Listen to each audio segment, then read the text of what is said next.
everybody, how's it going? Hope you're all doing really well. This week's book is The Vanishing Half.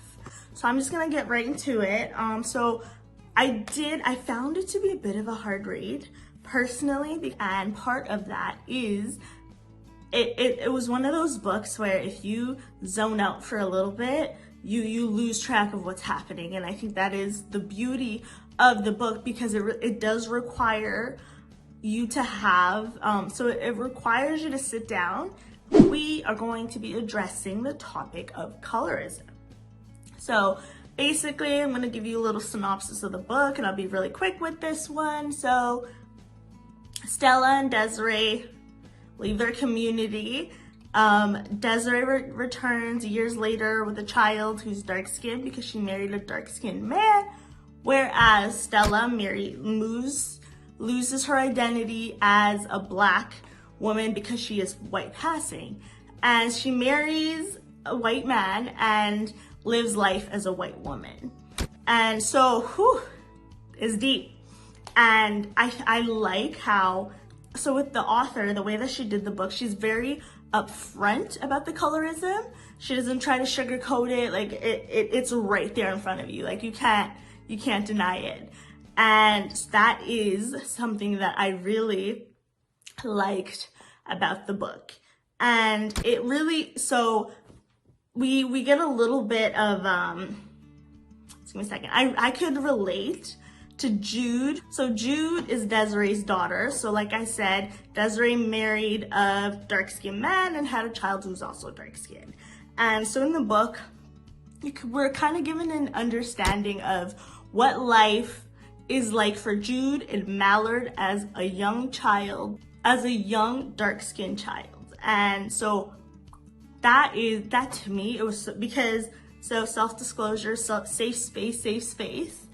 I was bullied for quite some time because I was dark-skinned, and when I was reading the book, I felt like Jude's character was speaking to me, and it really showed me how the areas of my life of where I need to learn how to accept myself, because I think colonization has left a really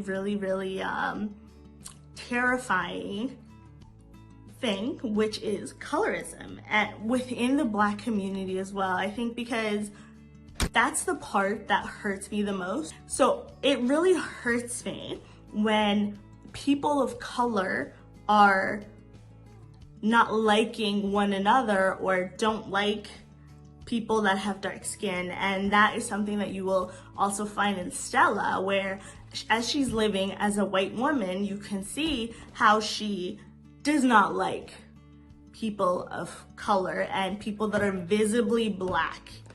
And it's interesting because I think a lot of the time when people are talking about colorism, they speak of it in terms of white people not liking people that are darker skin.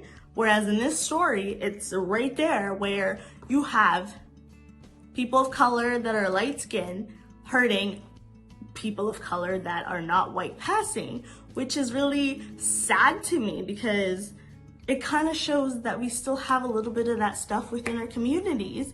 We have some leftover stuff in our, community as Black people. I will speak for that because I am Black, and people of color as well. So yeah, so there's a lot to be done. There's a lot of growing that needs to happen within us and with society. And so I'm really looking forward to us going more on this journey and learning how to overcome some of the things that happened and how to move forward. So yes, thank you for watching. Please read this book. It's really good. And please don't forget to like, comment, subscribe. I appreciate you all. And as well, leave your comments and let's learn together. Take care. And as always, to be continued.